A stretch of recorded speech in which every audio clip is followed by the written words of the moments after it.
Hello comrades, this is Pixie, and in this episode I'm going to be covering blocking basics and contact penalties.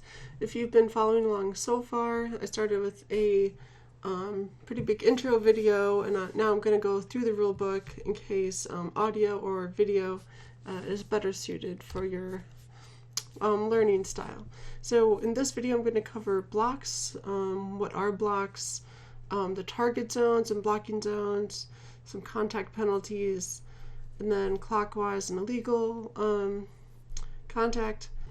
So there's a lot to cover, so let's get right to it. So what is a block? So we're going to go to Rulebook section 2.4.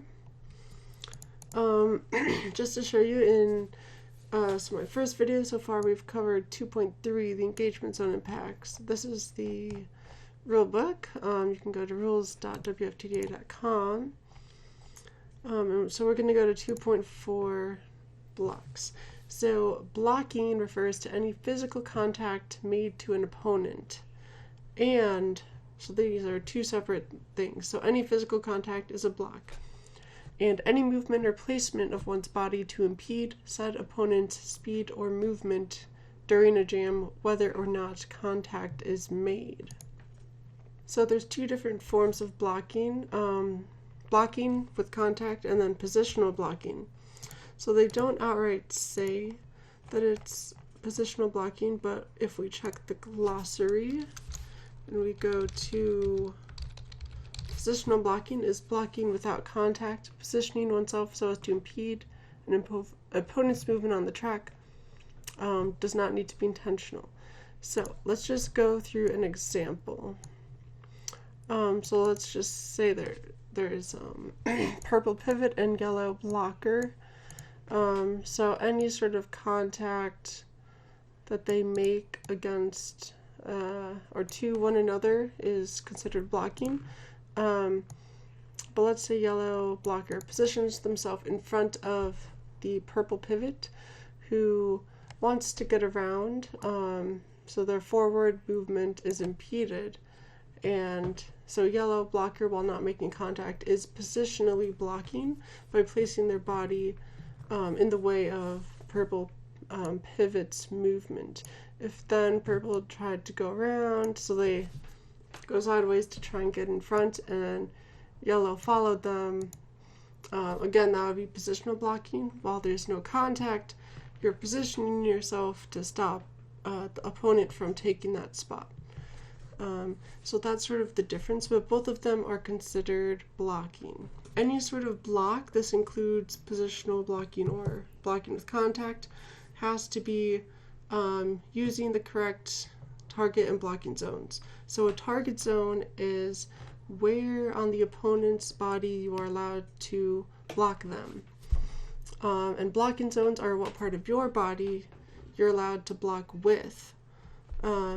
So as you can see, they're very similar, so no contact to the head or the legs below mid-thigh. The differences are that you are not allowed to make contact to an opponent's back, but you are allowed to make contact with your back. And similarly, the other difference is you cannot make contact with your arm, your forearm, so your elbow and below, but you are allowed to make contact to an opponent's arm. So let's keep those in mind going forward.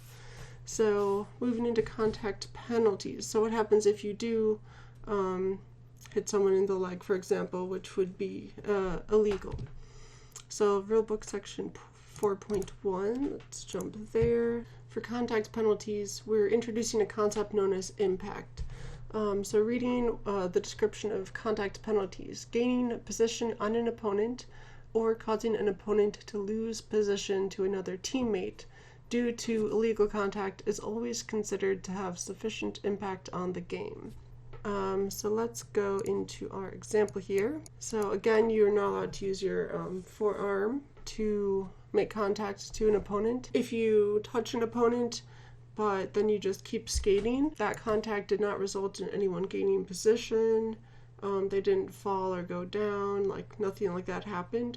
So it would be considered no impact and no penalty would be called, though the contact was illegal. If the purple pivot used their forearm and reached in front of the yellow blocker and used that forearm to push themselves in front, they would be gaining position or getting in front of that opposing blocker with illegal contact, and that would be considered to have impact and would be called as a penalty. Alright, so here's an example of a forearm penalty in gameplay. So watch the green jammer here. Let me slow it down a little bit.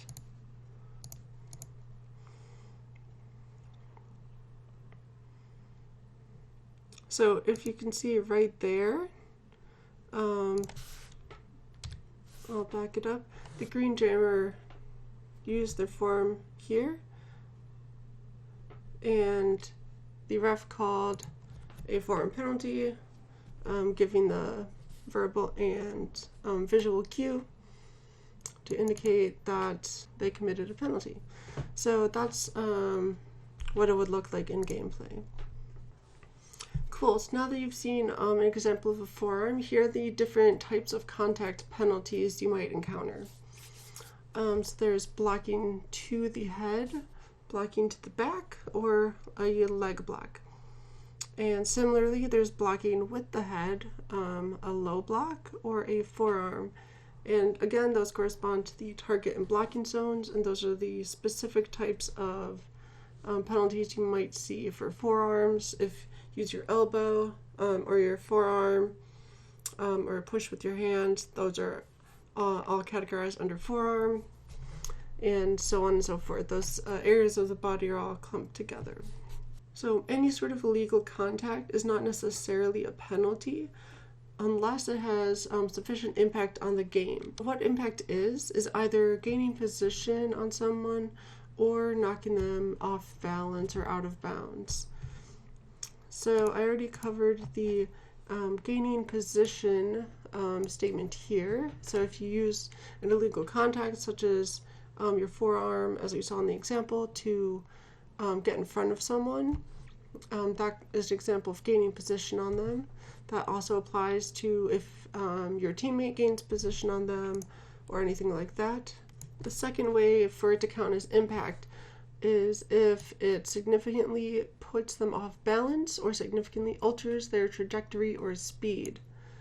For example, significantly holding them back. So if you are holding someone back, or if you hit someone illegally and it throws them off balance, that would also count as a penalty, even if no one has gained or lost position as a result of that contact. Okay, so what are the different requirements for impact? So all of the blocks we've talked about, again, you have to gain position or significantly alter someone's trajectory or knock them off balance.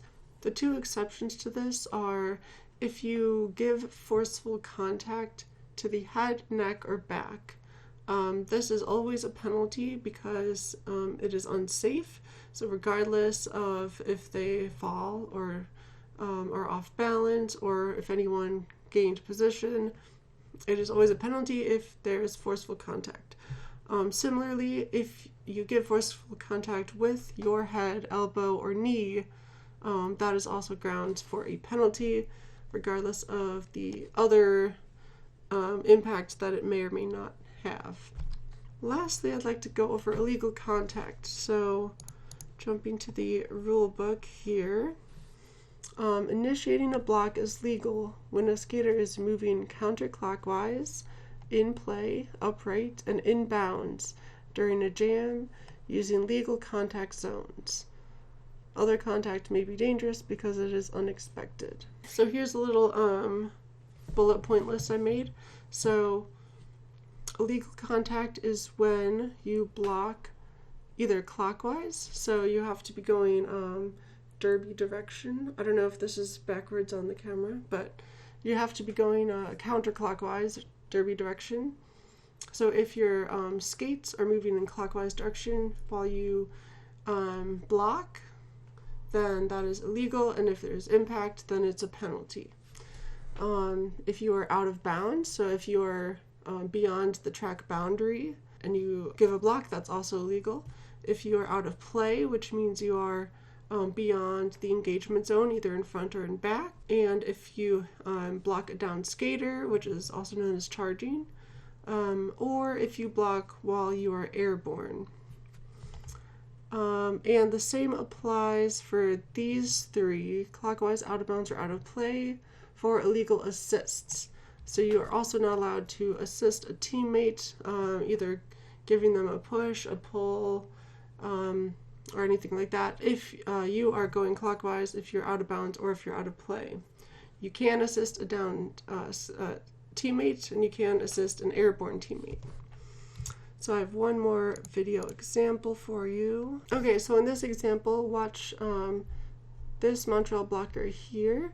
They're going to initiate a hit onto Dos por Cuatro's brace, and their skates will be moving clockwise, which is illegal. So you have to be going derby direction. So right there, that was the clockwise block, and you can see the ref giving the signal here, which that hand motion is the cue for clockwise block. So those are all the contact penalties and the blocking basics. If you have any questions, please leave them in the comments below, and have a great day. Peace.